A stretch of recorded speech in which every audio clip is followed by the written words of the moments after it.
નવતત્વ પ્રવચન નંબર 21.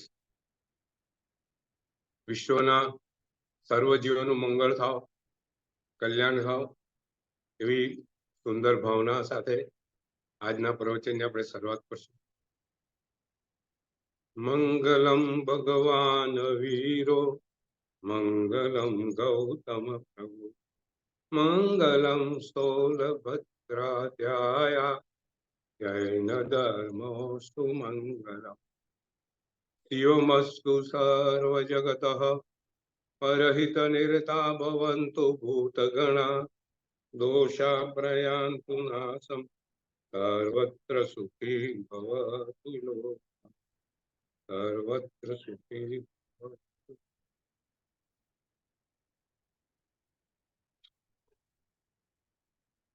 આજે મહાવીર જન્મ કલ્યાણક નો ઉત્તમ દિવસ છે, પવિત્ર દિવસ છે, મંગળ દિવસ છે. ભગવાન મહાવીર ની સાધના કાળની ઘટનાઓ, નવપદની હોળી ચાલે છે. શ્રીપાળ મહિના અને શ્રીપાળના જીવનની ઉત્તમ ઘટનાઓ તેમજ રામનવમી હમણાં જ ગઈ. પુરુષોત્તમ રામના જીવનની એક અદ્ભુત ઘટના. આ બધા મહાપુરુષોના જીવનમાં, પ્રભુના જીવનમાં કેટલું બધું સામ્યતા છે. વિકટ પરિસ્થિતિ, પોતાની કલ્પના ના આવે એવી ખરાબ પરિસ્થિતિમાં પણ આ બધા મહાપુરુષો પોતે ઘટનાને કેવી રીતે જુએ છે અને એનાથી એમનું જીવન કેવું મંગળમય બને છે, એ સુંદર વાત આજે આપણે કરવાની છે.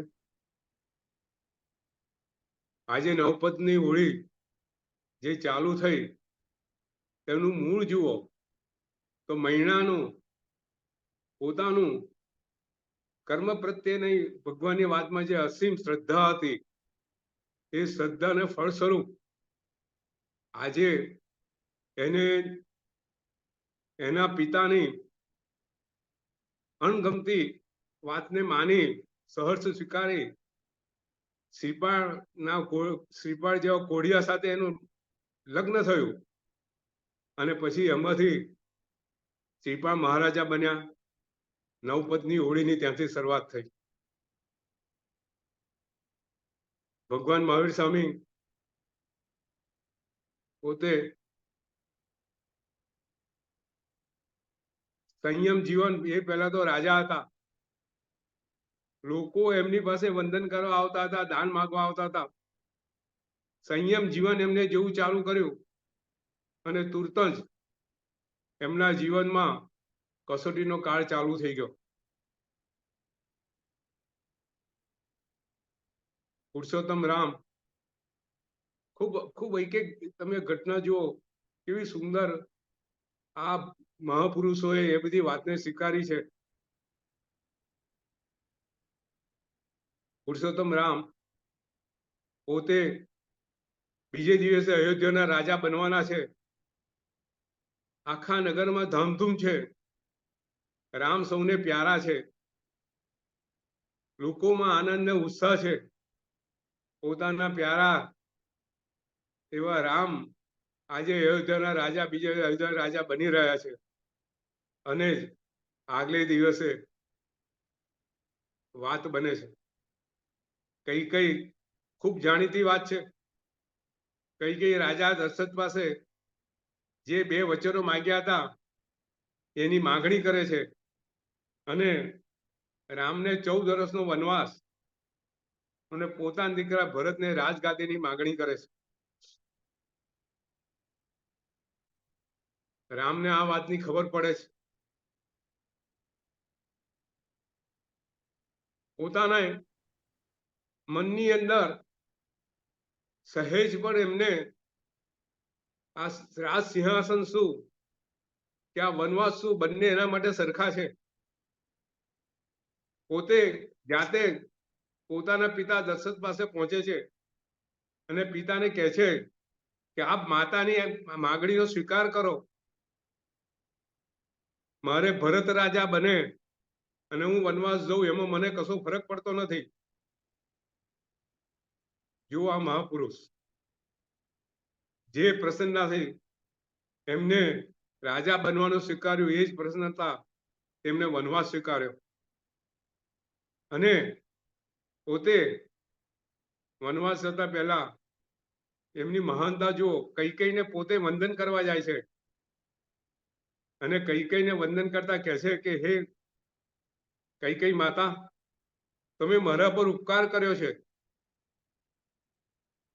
કે મને આ કાંટાળા તાજ જેવી રાજાની પદવીમાંથી મુક્ત કરી અને યોગી જેવું જીવન, વનવાસમાં જીવન, ઉત્તમ જીવન તમે મને આપ્યું છે. નિર્મળ જીવન હું જીવીશ.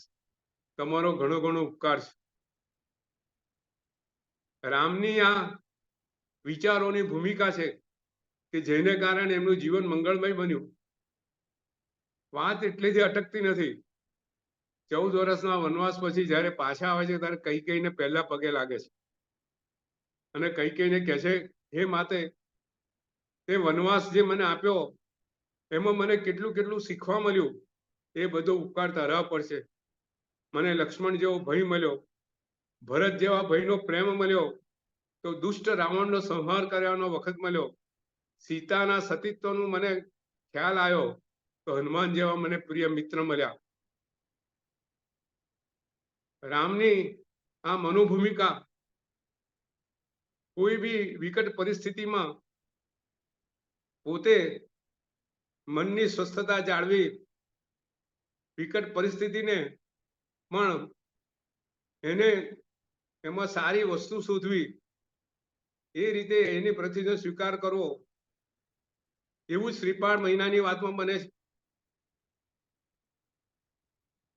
રાજા જ્યારે મૈણાને પૂછે છે, સુરસુંદરીને મૈણાને બંનેને રાજસભામાં પરીક્ષા થતી હોય છે.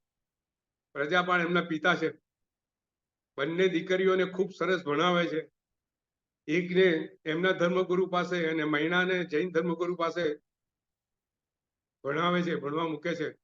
આજે રાજસભામાં બંનેની પરીક્ષા છે. સુરસુંદરી, મૈણા સુંદરી બંને ખૂબ હોશિયાર છે, સ્વરૂપવાન દીકરીઓ છે. રાજાને બંને પ્રત્યે અસીમ પ્રેમ છે. એને કહેવાય છે મૈણા પ્રત્યે ખાસ વધારે પ્રેમ હતો. વારંવાર ક્યારેક ક્યારેક મૈણાને પોતે સલાહ મસલા લેતા હતા અને મૈણાની સલાહથી હંમેશા ખુશ રહેતા હતા. આજે ભર સભામાં બંને વચ્ચે પ્રશ્નોત્તરી ચાલે છે. મૈણાને સુરસુંદરી ખૂબ સુંદર જવાબ આપે છે. રાજા ખૂબ ખુશ છે અને છેલ્લે રાજા સુરસુંદરી પૂછે છે કે ભાઈ પુણ્યનું ફળ શું? તો સુરસુંદરી જવાબ આપે છે કે પુણ્યથી સુંદર શરીર મળે, સંપત્તિ મળે, સારો યોગ્ય વર મળે, પુણ્યથી આ બધું મળે. સુરસુંદરીની વાત ખોટી નથી. પુણ્યથી આ બધું મળતું હોય છે. પૈસા મળતા હોય છે, સંપત્તિ મળતી હોય છે, સારું શરીર મળતું હોય છે. પુણ્યથી ઉત્તમ નામ કર્મ, સાતા વેદનીય કર્મ, અંતરાય કર્મ નાશ, આ બધું મળતું થાય, આ બધું મળતું હોય છે. પણ મૈણા સુંદરીને પૂછે છે ત્યારે મૈણા સુંદરી ખૂબ સુંદર જવાબ આપે છે. ખૂબ સુંદર વાત છે. એ રાજાને કહે છે, હે પિતા, પુણ્યથી સુંદર શરીર સાથે શિર પણ મળે છે, પૈસા સાથે ઉદારતા મળે છે અને સારા ગુરુનો સંયોગ મળે છે. મૈણાની વાત ખૂબ ઊંડી છે. પુણ્યથી જે મળે છે એના કરતા શીલ, સદાચાર, સત્સંગ, એ બધાથી પુણ્યાનુબંધી પુણ્ય બંધાય છે. મૈણાની નજર ત્યાં છે. કર્મની કારીગર પર મૈણાને અદ્ભુત શ્રદ્ધા છે. રાજા મૈણાના જવાબથી અત્યંત પ્રસન્ન છે અને ભરી સભામાં રાજા બોલે છે કે હું આ રાજનો રાજા છું. તમને બે દીકરીઓ પર ખૂબ પ્રસન્ન છું. તમે માગો તો તમને આપીશ. હું રાજાને મનમાં અભિમાન આવી જાય અને કહે છે કે હું કોઈ બી નિર્ધનને ધનવાન કરી શકું એમ છું, કોઈને રાજામાંથી આ રાજ્યમાંથી કાઢી મૂકું એમ છું, મારી પાસે એ તાકાત છે, એ દીકરી તમે માગો એ તમને આપીશ. સુરસુંદરી એક તે મહેલમાં બેઠેલા એક સુંદર રાજકુંવર તરફ દ્રષ્ટિ કરે છે અને રાજા તરત જ એને એના પતિ તરીકે જાહેર કરે છે. મૈના આ બધું જુએ છે. મૈના વિચાર કરે છે કે રાજા પોતાના પિતા ખૂબ અભિમાનમાં છે, અહંકાર છે અને આ યોગ્ય નથી, એટલે એના મોઢા પર નિરાશા છે. રાજા પૂછે છે કે કેમ આમ? મૈના તું ખુશ કેમ નથી? મૈના કહે છે કે અત્યારે બોલાયું છે નહીં ભરી સભામાં. રાજા આગ્રહ કરે છે કે તારે કેવું જ પડશે. ત્યારે રાજાને મૈના કહે છે, હે રાજન, આપણને જે કંઈ મળે છે એ બધું કર્મથી મળે છે, એમાં અભિમાન હોય નહીં. અભિમાન આપણને પછાડે છે. રાજા અને આ વાત ગળે ઉતરતી નથી. એ રાજા છે, ખૂબ ક્રોધાયમાન થાય છે કે મૈના, તે મારું રાજ્યસભામાં અપમાન કર્યું છે અને તમને એવા સાથે લગ્ન કરાવીશ કે તને બી યાદ રહેશે કે કર્મના ફળ શું આપે છે અને હું તને શું આપું છું. અને એ જ વખત ઘોડિયા સાથે એનું લગ્ન કરાવે છે. ઘોડિયા શ્રીપાળ રાજસભામાં બોલાવે છે અને મૈનાને કહે છે તારો વર. ત્યારે મૈના પોતાની નજરમાં ઘોડિયાને જુએ છે અને એ જ પ્રસન્નતાપૂર્વક સ્વીકાર કરે છે. વિચાર કરે છે કે મારા કર્મનું ફળ જો આ છે તો મારે એને સ્વીકાર કરવો જોઈએ. વાત આ છે કે મહાપુરુષો, ઉત્તમ પુરુષો કર્મના ફળને આ રીતે સ્વીકાર કરે છે અને પોતાનું જીવન મંગળમય બનાવે છે. ભગવાનની વાત આ છે કે ગમે તેવી વિકટ પરિસ્થિતિમાં, ગમે તેવી ખરાબ પરિસ્થિતિમાં તમે તમારા મનને સ્વસ્થ રાખો, એની સારી સાઈડ, એની પોઝિટિવ સાઈડ, એની તરફની ગુણ દ્રષ્ટિ તમે કેળવો અને જીવનને વધુ મંગળ બનાવો, સુંદર બનાવો, સ્વસ્થ બનાવો. આજની આ કથા એ પછી આજે આપણે આગળ વધશું નવતત્વો તરફ. ગયે વખતે અજી તત્વના ચોથું તત્વ કાળ તત્વ પર આપણે વિચારણા કરી હતી. કાળ તત્વના બે વિભાગ આપણે બતાવ્યા હતા, એક નિશ્ચય કાળ અને એક વ્યવહાર કાળ. અને વ્યવહાર કાળની અંદર આપણે થોડું પુનરાવર્તન આજે કરશું. ગઈ વખત વાત હતી કે વ્યવહાર કાળ જરા સહેજ સારી રીતે અમને સમજાવો. કાળના બે વિભાગ, એક નિશ્ચય કાળ અને એક વ્યવહાર કાળ. નિશ્ચય કાળ એટલે કે જે વસ્તુ ના પર્યાય, જે સમયના આધારે પર્યાય છે એ સમજાવે એ નિશ્ચય કાળ. એટલે કે વસ્તુ જૂની છે, નવી છે, વસ્તુ સમયના આધારે એની અવસ્થામાં જે પરિવર્તન થાય એનું જે બતાવે એ બધો નિશ્ચય કાળ. વસ્તુ છે, વસ્તુ નથી, એને વર્તના કહેવાય. એટલે જે વર્તનાનો પર્યાય બતાવે, પરિવર્તનનો પર્યાય બતાવે એ બધો નિશ્ચય કાળ. અને વ્યવહાર કાળ એટલે જે અઢી દીપની અંદર સૂર્યચંદ્ર ના આધારે, એની ગતિના આધારે જે દિવસ રાત બને છે એના આધારે જે કાળની રચના થાય છે, એ જે માપદંડ છે બધો વ્યવહાર કાળ. તો શાસ્ત્રની અંદર કાળનો સૌથી નાનામાં નાનો વિભાગ, જે યુનિટ, જે એલિમેન્ટરી યુનિટ છે, એને એક સમય, એનું માપદંડ આપ્યું છે. એક સમય એટલે સમયનો એવો અવિભાજ્ય વિભાગ કે જેનો ફરીથી કોઈ ભાગ ન પડે. સમયનો એવો નાનામાં નાનો વિભાગ કે જેનો ફરીથી કોઈ ન ભાગ પડે, એનું નામ એક સમય. આપણે આંખ ખોલીને બંધ કરીએ એમાં અસંખ્ય સમય જતા રહે. આ બેઝિક યુનિટ થયું, બરાબર છે. હવે જે અસંખ્ય સમય જાય છે, અસંખ્ય સમય પ્રમાણે એક આવલિકા એવું એક માપદંડ આપણને આપ્યું. એટલે અસંખ્ય સમય ઇક્વલ ટુ 1 આવલિકા. હવે 256 આવલિકા પ્રમાણે એક નિગોદનો એક ભાવ, નિગોદની અંદર એક જીવ જન્મીને મરણ પામે એમાં કેટલી આવલિકા જાય? 256 આવલિકા. આ બેઝિક એલિમેન્ટરી ગણિત આપણી સામે ભગવાને મૂક્યો. હવે આવા 17.5 ભાવ એક આપણો શ્વાસોશ્વાસ થાય એમાં આશરે 17 ઉપરાંત થોડા ભાવ 17.35 એટલે 17.5 ભાવ નિગોદના પતી જાય. એટલે એક શ્વાસોશ્વાસની અંદર આશરે 17.5 ભાવ થાય. હવે એટલે એક શ્વાસોશ્વાસની અંદર 4,446 આવલિકા થાય.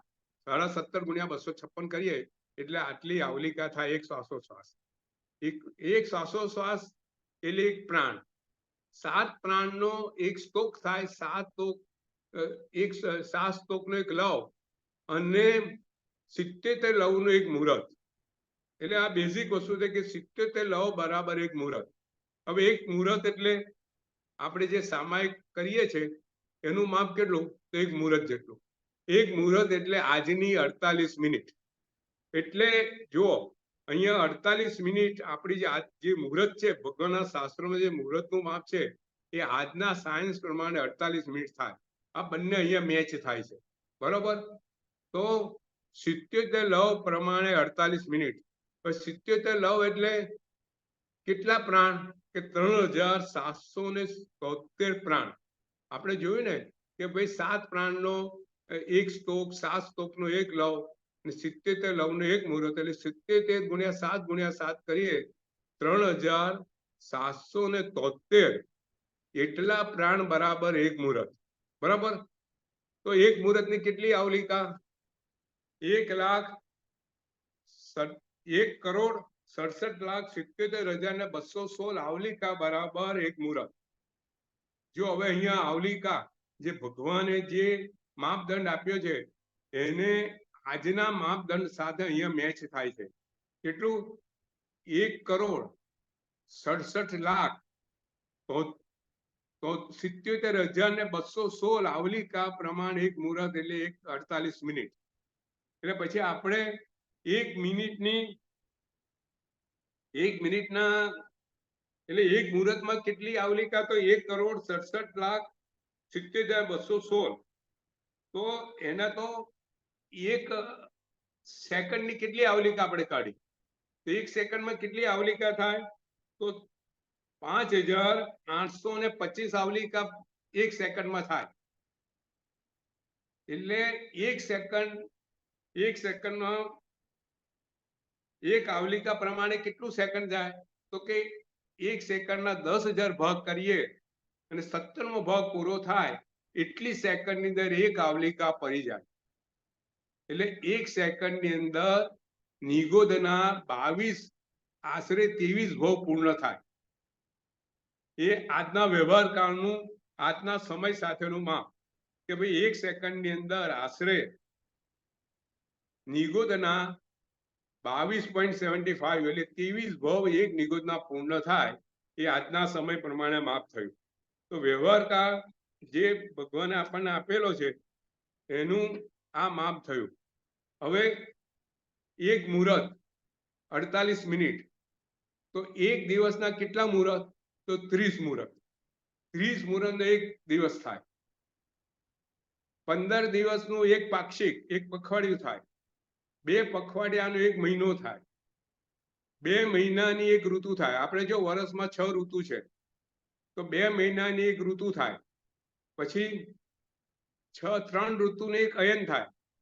દીક્ષાયન, દક્ષિણાયન ને ઉત્તરાયણ. વર્ષના બે અયન હોય એટલે 6 મહિનાનો 3 ઋતુનો એક અયન. એવી રીતે 2 અયનનો એક વર્ષ. જો આપણું આખું આ માપ છે. પછી 5 વર્ષનો એક યુગ. 5 વર્ષ પતે એનો યુગ કહેવાય. અને 84 લાખ વર્ષનો એક પૂર્વાંગ. આખો વ્યવહાર કાળ આપણે સમજીએ. જો 84 લાખ વર્ષ હોય તો એને પૂર્વાંગ. પછી 84 લાખ જે પૂર્વાંગ છે એક પૂર્વ. એટલે 84 લાખ જે પૂર્વાંગ એના કેટલા વર્ષો થાય? તો 70,560 અબજ વર્ષ. એટલે એક પૂર્વ બરાબર 70,560 અબજ વર્ષ થાય. હજુ માપ આગળ વધે છે કે 84 લાખ પૂર્વનું એક ત્રુટિતાંગ થાય.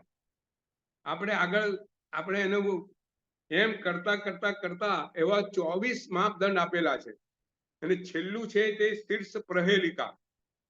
તો શીર્ષ પ્રહેલિકા નો જે અંક છે તે 194 અંક પ્રમાણે એનું ગણિત છે અને એનાથી ઉપર જાય તે અસંખ્ય વર્ષ કહેવાય. આપણે જે વ્યવહાર કાળનું જે માપ છે એ આપણે સમજવાનો પ્રયત્ન કરીએ છીએ કે અસંખ્ય વર્ષ પ્રમાણે એક પલ્યો પંપ, પછી 10 કોડા કોડી પલ્યો પંપ એટલે એક સાગરો પંપ. ગઈ વખતે પ્રશ્ન હતો કે 10 કોડા કોડી એટલે માપ શું? 10⁻15 એટલે 10 કોડા કોડી. 10 કરોડ ગુણ્યા 1 કરોડ એટલે 10 કોડા કોડી. તો 10 કોડા કોડી પલ્યો પંપ એટલે એક સાગરો પંપ. 10 કોડા કોડી સાગરો પંપનું એક અવસર પીણી અને 10 કોડા કોડી સાગરો પંપની એક ઉત્સર પીણી એટલે 20 કોડા કોડી સાગરો પંપનું એક કાળચક્ર થાય. એટલે આપણે અહીંયા એક વસ્તુ સમજીએ કે આપણે સમયને વ્યવહાર કાળની અંદર કાળચક્રમાં ડિવાઈડ કર્યો છે. અત્યારે જે કાળચક્ર ચાલી રહ્યું છે અવસર પીણી ચાલી રહી છે, એનો 5મો આરો ચાલી રહ્યો છે. તો જે અવસર પીણી છે એનું માપ કેટલું? 10 કોડા કોડી સાગરો પંપ. 10 કોડા કોડી સાગરો પંપ એટલે કેટલું કે 10 કોડા કોડી પલ્યો પંપ હોય ત્યારે એક સાગરો પંપ થાય. 10 કોડા કોડી સાગરો પંપનું એક અર્ધ કાળચક્ર એક અવસર પીણી અને એવી રીતે અવસર પીણી એક ચક્ર આપણે એક મોટું પૈડું લઈએ, એક ચક્ર લઈએ, ચક્રના ઉપરથી ધારો કે ઘડિયાળનો કાંટો લઈએ, બહારથી ચાલુ કરીએ અને 6 વાગ્યા સુધી આવે એ અવસર પીણી અને 6 થી 12 સુધી જાય તે ઉત્સર પીણી. તો 12 થી 6 સુધી અવસર પીણી આવી, એમાં બધા જીવોનું પોતાનું દેહનું પ્રમાણ, પોતાના શરીરની તાકાત, પોતાના મનના વિચારો અને પૃથ્વી ઉપરની રસકસ એ બધું ઘટતું જાય એ અવસર પીણી. અત્યારે 5મો આરો ચાલી રહ્યો છે. આપણે જોઈ રહ્યા છે કે અત્યારે આપણે ખૂબ વાતાવરણની સામે ખૂબ લડવું પડે છે. વરસાદની ઠેકાણે પડતો નથી, ખૂબ ગરમી વધતી જાય છે અને ભગવાને પોતે 2500 વર્ષ પહેલા આ વાત ક્લાઇમેટ ચેન્જની વાત સૌથી પહેલા ભગવાને આપણને કરી હતી કે ભાઈ 6ઠ્ઠો આરો કેવો આવશે તો ખૂબ જ ગરમી હશે. એટલી જો પાર્થિવ સૌથી પહેલી વાત ભગવાને ક્લાઇમેટ ચેન્જની આપણને 6ઠ્ઠા આરાની કરી હતી કે ભાઈ 6ઠ્ઠો આરો કેવો આવશે? 6ઠ્ઠો આરો આશરે 18,000 વર્ષ પછી આવવાનો છે. 18 ને 25,000 માંથી 2500 વર્ષ બાદ કરીએ એ આશરે 22,000 વર્ષ પછી 6ઠ્ઠો આરો આવશે. ને 6ઠ્ઠા આરા વખતે આ પૃથ્વીનું તાપમાન એટલું બધું હશે કે માણસોને પાણીની અંદર રહેવું પડશે. અને આજના ન્યુરોન શાસ્ત્રીઓ આ જ વાત કહે છે કે ક્લાઇમેટ ચેન્જને કારણે આજ પૃથ્વી પરનું તાપમાન એટલું બધું વધી જશે કે પૃથ્વી રહેવા યોગ્ય બનશે નહીં. ભગવાને આ વાત 2500 વર્ષ પહેલા કીધેલી. આ અત્યારે અવસર પીણી ચાલે છે. 6ઠ્ઠો કાળ જેવો પસશે, 6ઠ્ઠો આરો પસશે એટલે ઉત્સર પીણી ચાલુ થશે. એ બી 10 કોડા કોડી સાગરો પંપની. આ રીતે એક કાળચક્ર થયું. અંકલ એક ક્વેશ્ચન હતો, બહુ સરસ હતું. મેં છે ને આ ઉપસર્પણી અવસર્પિણી ને સાગરોપમ ને એનું સાથેનું જોયું છે, પણ આપે જે સમયથી શરૂઆત કરીને એનું આખું કન્વર્ઝન મને ક્યાંય જોવા નથી મળ્યું. આપે બહુ સરસ સમજાયું. એ કોઈક પેપર પર લખીને આપ મોકલી શકો? છેક સમયથી ચાલુ કરીને છેક કાળચક્ર સુધી, કેમ કે બધું હોય છે એ કોરાકોરી સાગરોપમ સુધી હોય છે, પણ સમયથી છેક સુધીનું બહુ જ સરસ હતું. આવું લિંક મને પહેલા ક્યાંય જોવા નથી મળી. જો થાય તો ચોક્કસ. હવે જો એક કાળચક્ર બન્યું 20 કોડા કોડી. હવે ભગવાન શું કહે છે? અનંત કાળચક્ર આ સમયમાં પસાર થઈ ગયા. કેટલા અનંત કાળચક્ર? આપણે નિગોદમાંથી બહાર આવ્યા પછી અનંતાકાર ચક્રમાં આપણે ફર્યા છે. આપણો ભૂતકાળ આવા અનંતાકાર ચક્રોમાં, હવે એક કાળચક્ર એટલે કેટલા સાગરોપમ? 20 કોડાકોડી સાગરોપમ. અને એક સાગરોપમ એટલે કેટલા વર્ષ? અસંખ્ય કરતાય ઘણા વર્ષ. કારણ કે અસંખ્ય વર્ષથી તો એક પલ્યોપમ ચાલુ થાય છે. તો 10 કોડાકોડી પલ્યોપમ નું તો એક સાગરોપમ. એટલે આવા અનંતાકાર ચક્ર જે પસાર થાય એને ભૂતકાળ કહેવાય. જો ખૂબ સુંદર વાત છે. એટલી બધી સાયન્ટિફિક વસ્તુ ભગવાને આપણે સમજાવી છે શાસ્ત્રમાં કે જે અનંતાકાર ચક્ર પસાર થાય ભૂતકાળ. તો વર્તમાન કાળ કેટલો? વર્તમાન કાળ એક સમયનો. કેટલો? વર્તમાન કાળ એક સમયનો. આ ખૂબ સુંદર વાત છે, બહુ ઊંડી વાત છે કે ભાઈ તમારો વર્તમાન કાળ એટલે એક સમય એટલે વર્તમાન કાળ. એટલે ભગવાન હંમેશા ગૌતમને કહેતા હતા કે હે ગૌતમ, તું એક સમયનો પણ પ્રવાદ ના કરીશ. બરાબર છે?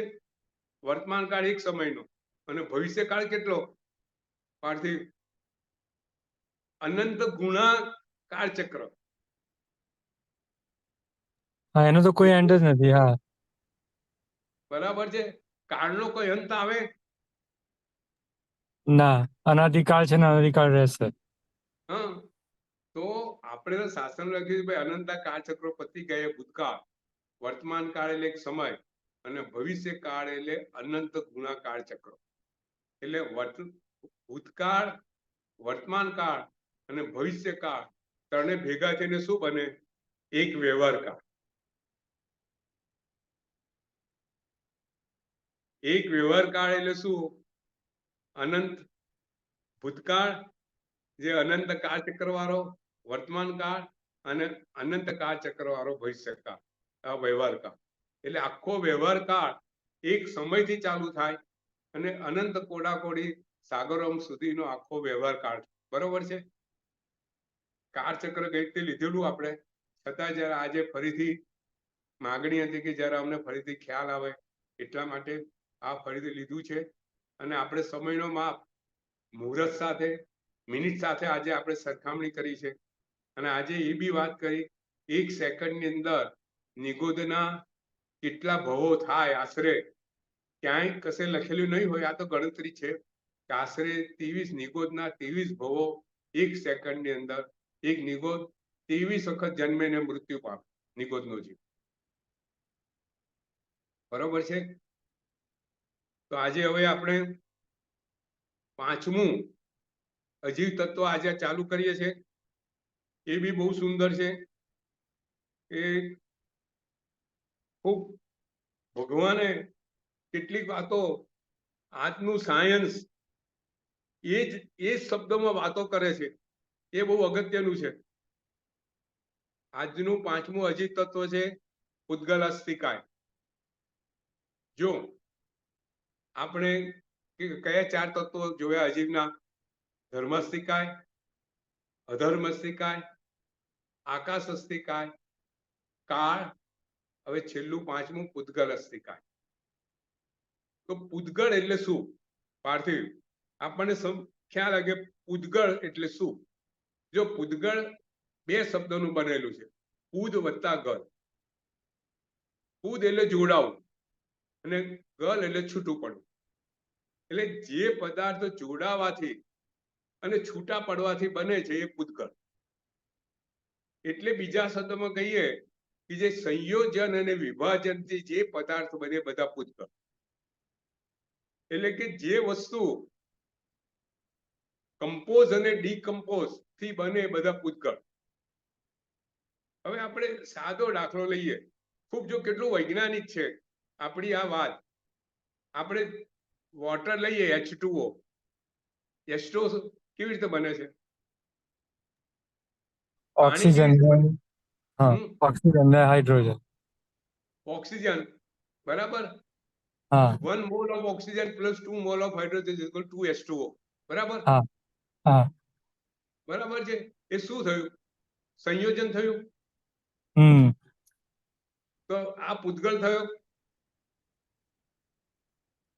તો એનો જુઓ, મતલબ કે ઓક્સિજન એ પૂતગળ ના કહેવાય?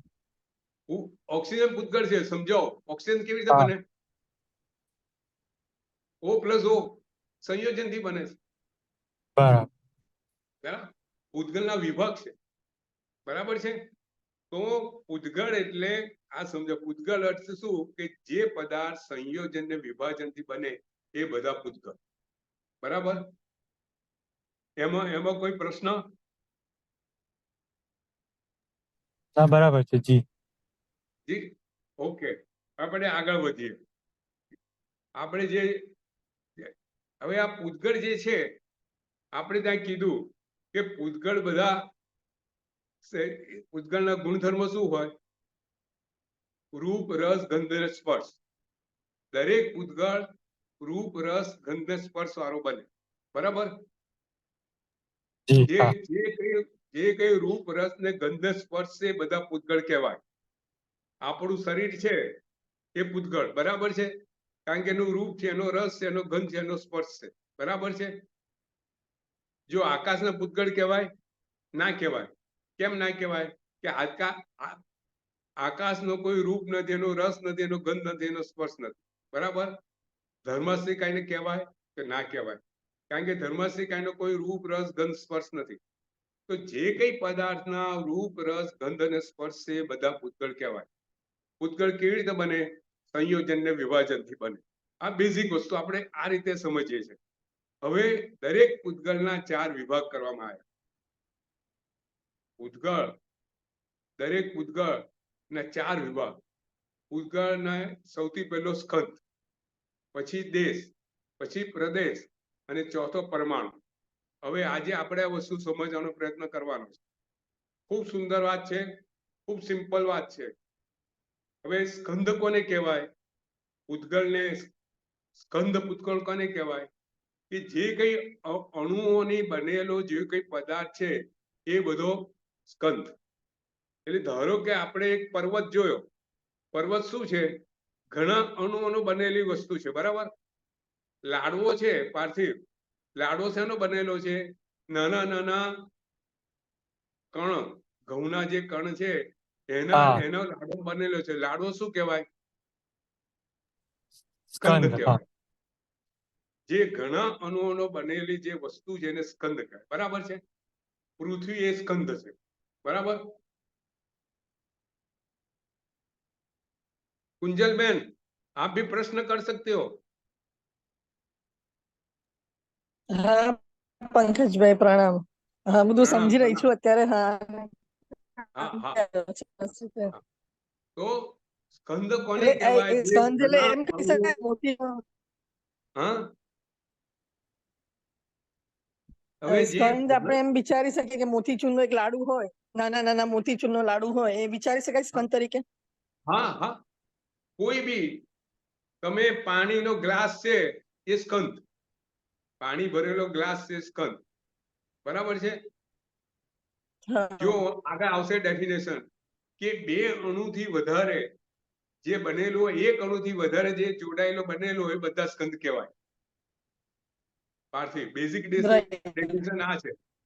સ્કંદની જે બેઝિક ડેફિનેશન શું છે કે સ્કંદ એટલે એ અણુનો એવો નાનો નાનો વિભાગ, સમજ, કે જે પોતાના લાક્ષણિક ગુણો ધરાવીને વધારે વિભાજન ના થઈ શકે એવા બે અણુનો વિભાગ એ સ્કંદ.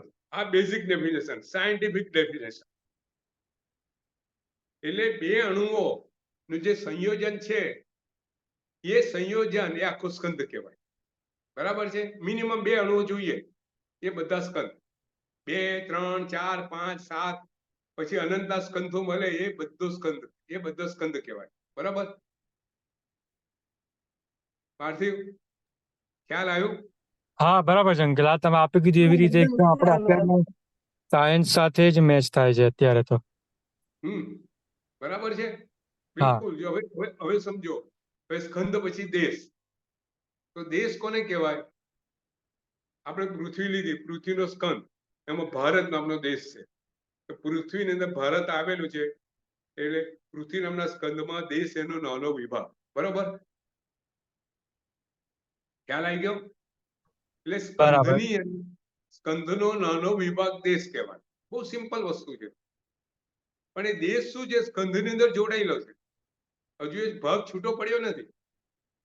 આપણે પહાડ લઈએ, પહાડની અંદર કોઈ નાનો ભાગ બતાવીએ કે ભાઈ આ પહાડ છે, એને દેશ કહેવાય, નાનો વિભાગ. જે જે પૃથ્વી, આપણે પાણી આખું ભરેલું પાણી હોય એમાં અડધું પાણી, અડધા જેટલું પાણી બતાવીએ તો પાણીનો દેશ કહેવાય. બરોબર છે. પણ જો એ ભાગ છૂટો પડી જાય તો શું થાય? પૃથ્વીમાંથી કોઈ દેશ છૂટો પડે અને જુદો ગ્રહ બની જાય તો શું થાય? એ પાછો સ્કંદ કહેવાય. એ પોતાનો સ્કંદ થઈ જાય. એ પોતાનો ઇન્ડિપેન્ડન્ટ સ્કંદ થઈ ગયો. બરાબર. એટલે દેશ કોને કહેવાય? જે સ્કંધની અંદર રહેલો નાનો ભાગ એ દેશ. બરોબર. પ્રદેશ કોને કહેવાય?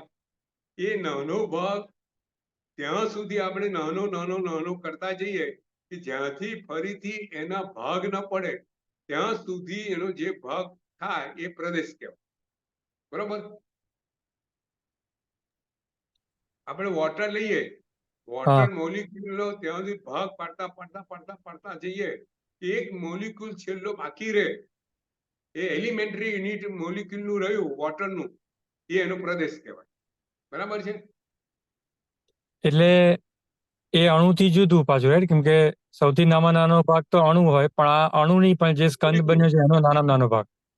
આ મોલિક્યુલ, હા હા અણુ ને મોલિક્યુલ બંને એલિમેન્ટરી યુનિટ છે આપણા પ્રમાણે. હા આપણે અત્યારે સમજી લઈએ. બરાબર છે. તો પ્રદેશ હજુ બી સ્કંધનો રહેલો ભાગ છે.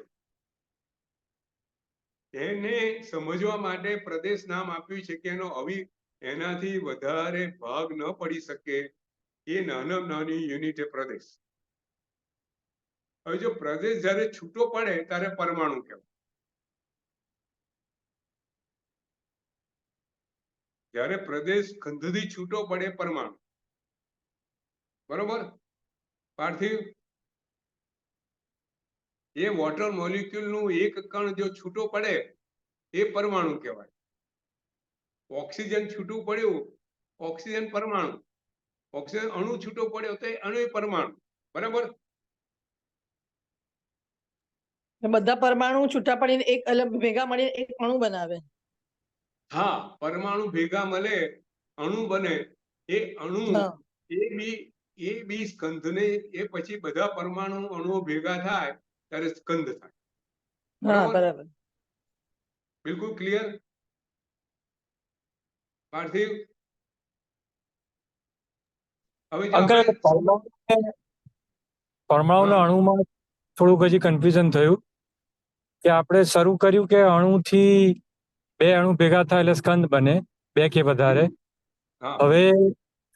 હવે જો એને પાછું ડિકમ્પોઝ કરીએ તો એ પાછું અણુમાં જ કન્વર્ટ ના થાય, પરમાણુમાં કઈ રીતે કન્વર્ટ થાય?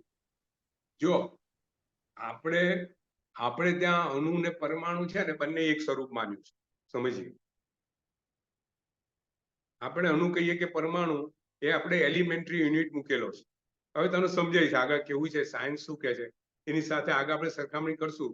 પણ એક વસ્તુ આપણે સમજી લઈએ કે અણુ અને પરમાણુ, ધારો કે ઓક્સિજન છે, O2 શું કહેવાય? O2 અણુ. O2 પરમાણુ કહેવાય, Oh. અણુ કહેવાય. બરાબર છે. O2 નું પોતાનું ઇન્ડિપેન્ડન્ટ એક્ઝિસ્ટન્સ ખરું? O2 બે ભેગા થાય બે. હા, બરાબર. O2 અને પેલા હાઇડ્રોજન અને ઓક્સિજન એ બે અલગ અલગ પરમાણુ થયા અને બે ભેગા મળ્યા એટલે H2O એક અણુ બન્યો. હા, બરાબર છે પાર્થિવ? જી. હા, હવે આગળ જઈએ. હવે આપણે એને બીજા તત્વો સાથે સરખામણી કરીને પાકું કરીએ. ધર્માસ્તિકાય છે, ધર્માસ્તિકાય એ તમારે એનો સ્કંદ કયો? આપણે લેટ અસ અન્ડરસ્ટેન્ડ. ધર્માસ્તિકાય ને સ્કંદ કયો કહેવાય? ધર્માસ્તિકાય શેમાં વ્યાપ્ત છે? 14 રાજલોકમાં વ્યાપ્ત છે. બરોબર. ધર્માસ્તિકાય પાર્થિવ 14 રાજગૃહમાં વ્યાપ્ત છે, એ અખંડ છે, બરાબર. તો સ્કંદ કયો થયો?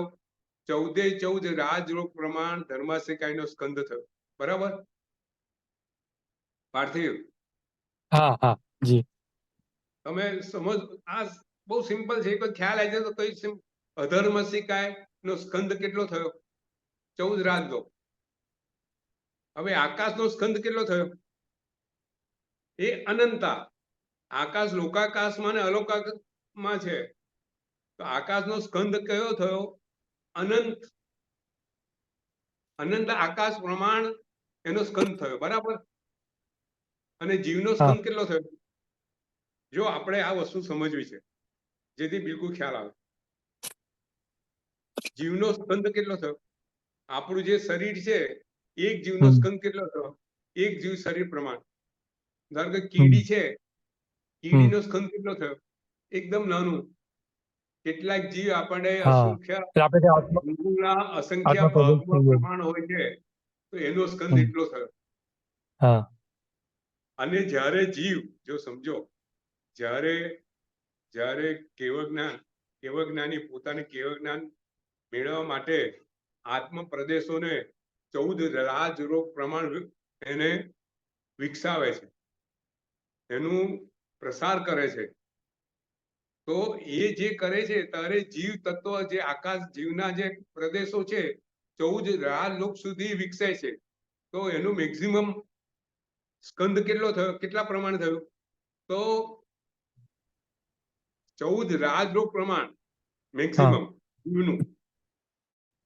જીવનું સ્કંદ નાનામાં નાનો કયા પ્રમાણ થયો? શરીર. જે નાનામાં નાનું જીવનું શરીર હોય છે એને મોટા 14 રાજ, બરાબર.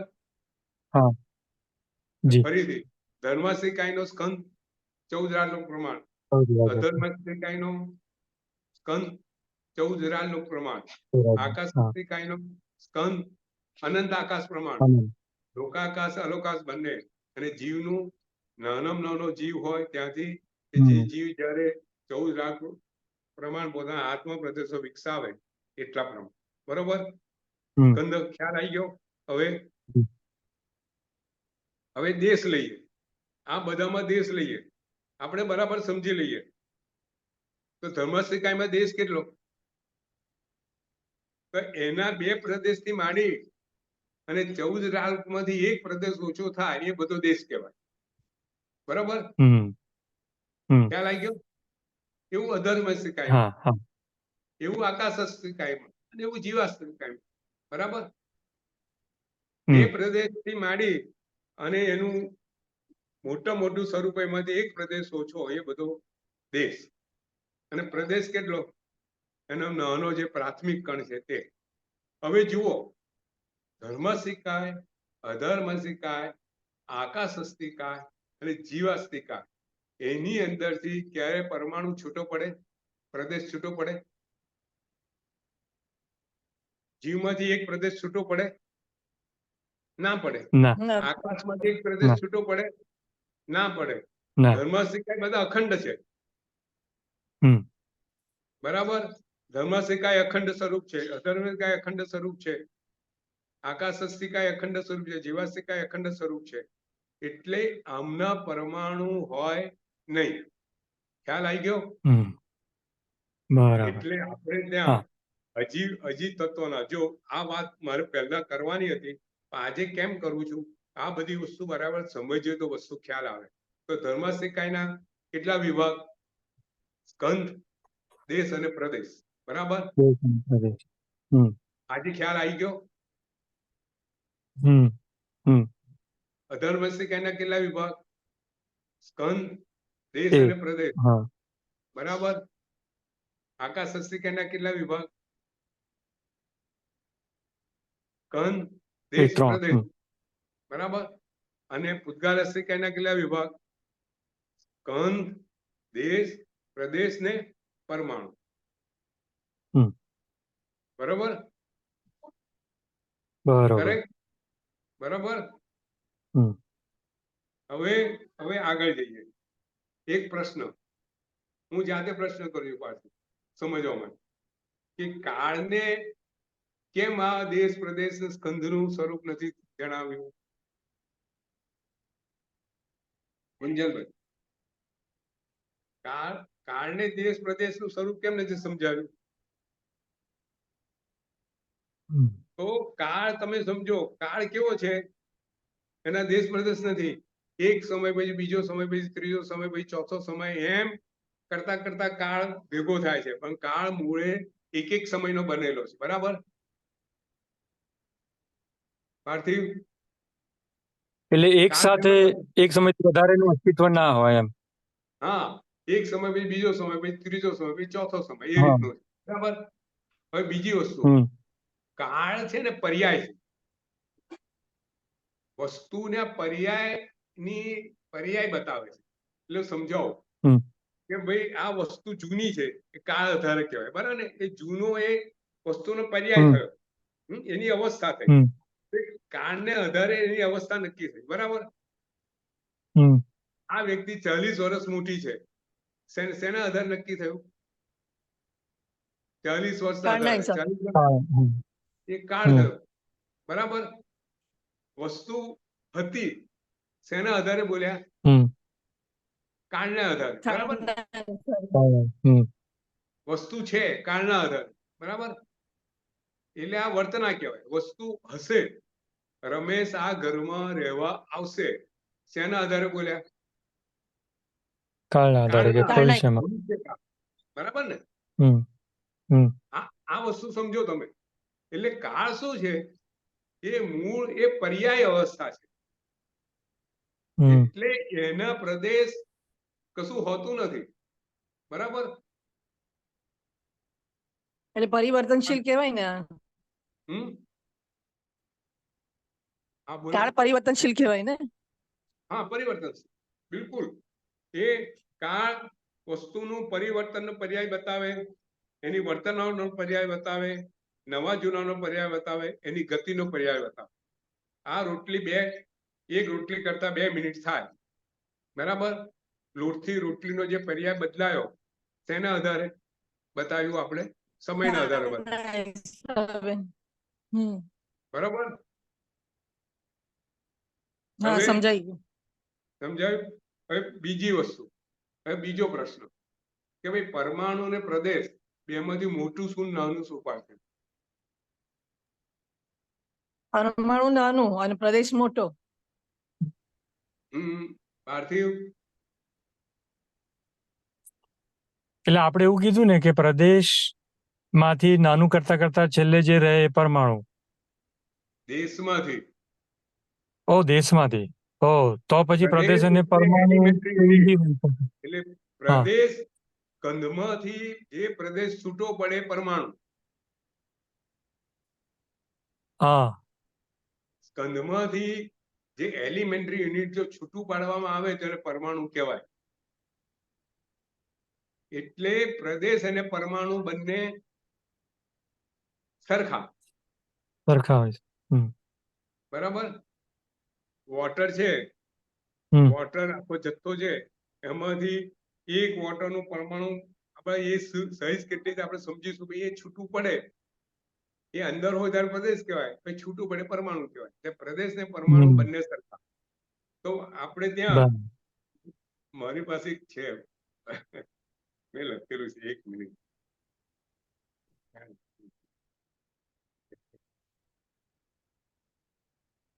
કે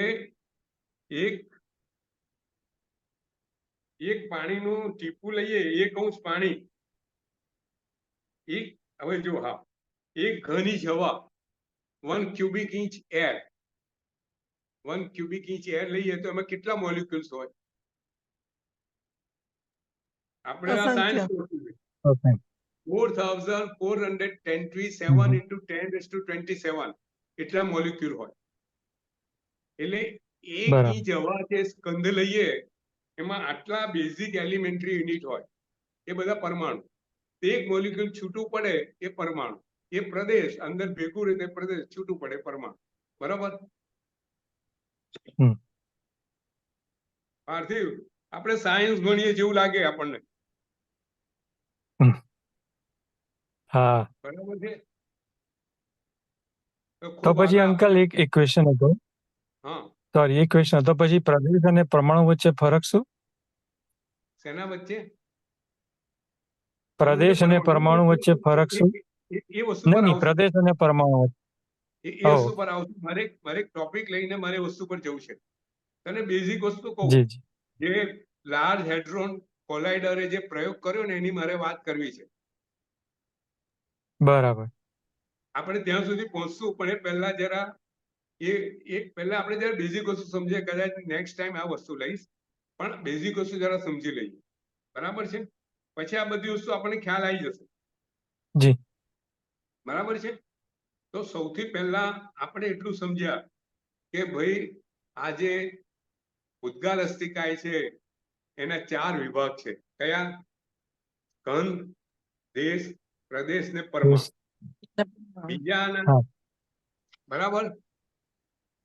કારણ કે પ્રદેશ જી. પરમાણુ છૂટો પડી શકે એમ છે, અને પરમાણુમાંથી પ્રદેશ, અણુ, દેશ અને સ્કંદ બને છે.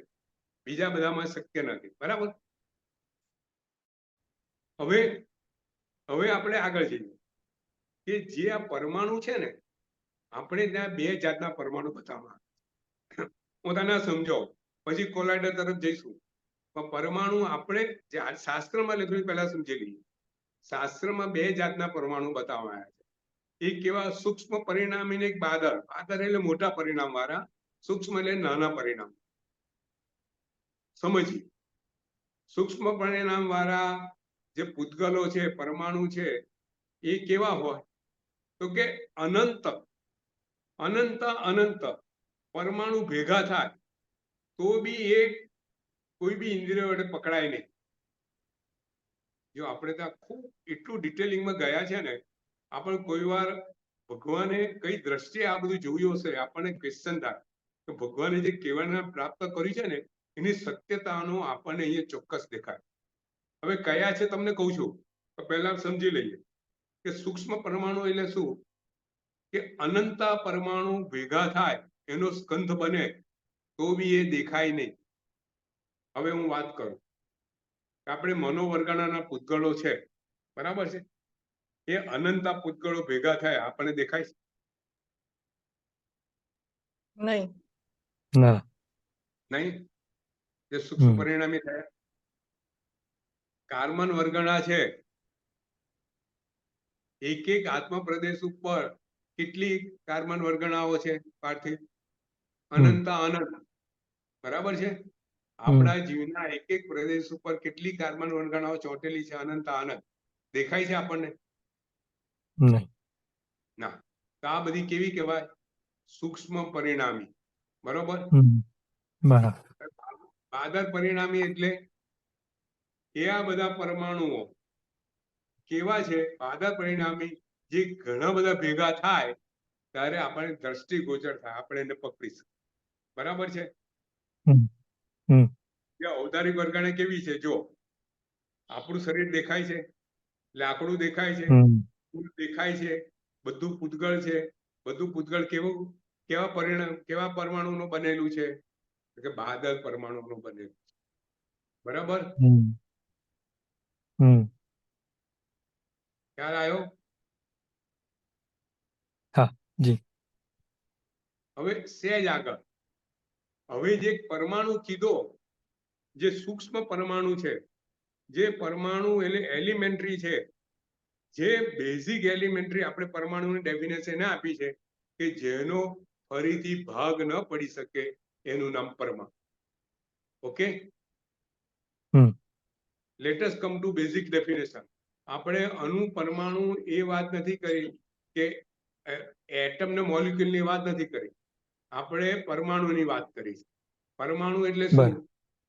કે જેનો ફરીથી ભાગ ન પડી શકે બધા પરમાણુ. અવિભાજિત. અવિભાજિત. એ અણુ હોય એટલે એ એટમ હોય કે મોલિક્યુલ હોય. બરાબર. ખ્યાલ આવી ગયો અહીંયા? હા. બરાબર. જેનો ફરીથી ભાગ ન પડી શકે એ બધા પરમાણુ. હવે આગળ જઈએ, સહેજ આગળ જઈએ. આ પરમાણુ કેવા હોય? આ જે ભાગ ન પડી શકે એ પરમાણુ એ અગ્નિથી બળે નહીં. જો એને આપણને બતાવ્યું છે, એને કોઈ છેદી ના શકે, એના ફરીથી કોઈ ભાગ ના પાડી શકે, એ અગ્નિથી ભેદાય નહીં, કોઈ એને હલાઈ ચલાઈ ના શકે, એટલું સૂક્ષ્મ હોય. જો આપણે ત્યાં સૂક્ષ્મ પરમાણુનું વાત કરી છે કે એ ક્યારેય એનો ફરીથી ભાગ ના પડી શકે, અગ્નિ એને પાણીને પલાળી ના શકે, વાયુ એને ખસેડી ના શકે, કોઈ એની ગતિ રોકી ના શકે.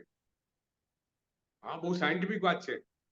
અને તો એને કોણ રોકી શકે? એનો પ્રતિરોધ કોણ કરી શકે? આ પરમાણુનો તો 3 વસ્તુ કરી શકે.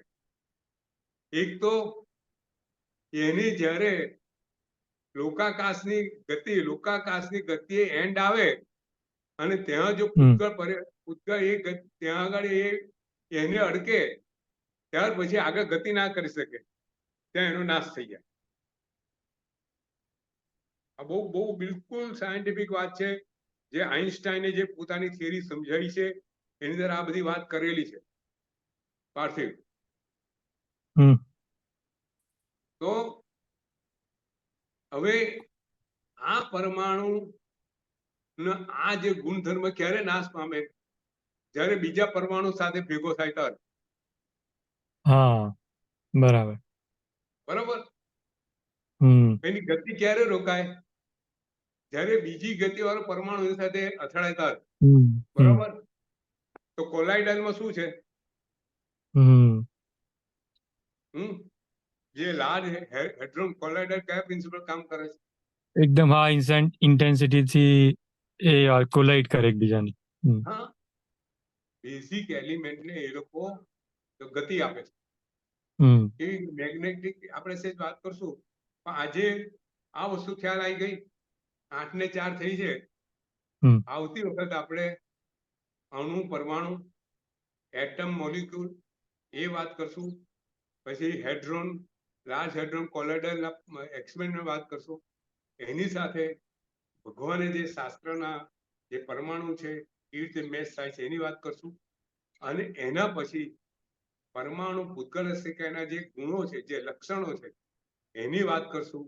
એના વર્ણ, ગંધ, રસ, સ્પર્શ શું છે, અને પછી પ્રકાશ શું છે, અંધકાર શું છે, ઇમેજ શું છે, બિલકુલ સાયન્ટિફિક રીતે જે ભગવાને સમજાવેલું છે એને આપણે સમજીશું. એ રીતે ભૂતગળ રસકાય આવતી રીતે વાત કરશું. આજે પ્રવચનની પાર્થિવ સમાપ્ત કરું છું. કોઈ પ્રશ્ન હોય તો પૂછજો. પાર્થિવ, કુણાલબેન, કોઈ બી એનીથિંગ યુ આસ્ક. પંકજભાઈ પ્રણામ. એકચ્યુઅલી મારા આગળના લેક્ચરો થયા નથી, તો તમારી પાસે કોઈ લિંક હોય તો મોકલશો તો મારે કન્ટિન્યુ સારું પડે. ચોક્કસ એની તમને લિંક મોકલીશ. લિંક તૈયાર છે. હું ચૈતન્ય કહીશ આખી લિંક બનાવીને તમને મોકલી આપે 9 તત્વો. બરોબર, થેન્ક યુ. પાર્થિવ, કોઈ પ્રશ્ન? ના, બસ આ વખતે તો વચ્ચે પૂછી લીધા, પણ આપણે નેક્સ્ટ ટાઈમે પછી કન્ટિન્યુ કરીશું. જી ઓકે, તો આપણે નવકાર ગણીને પ્રવચનની સમાપ્તિ કરીએ છીએ. નમો હરિહંતાણમ, નમો સિદ્ધાણમ, નમો આયણાણમ, નમો અધ્યાયણ, નમો લોય સંવસાહુ, નમો યસો પંચ નમુકારો, પાપનાશનો મંગળાણં ચ સપ્પૈસે પરમમ હવિમંગલમ. જેને આજ્ઞા વિરુદ્ધ જે કંઈ બોલાવે તે સભી બંધ થાય. સર્વને પ્રણામ. જી અંકલ, સાતા મારો છે. પ્રણામ. પ્રણામ.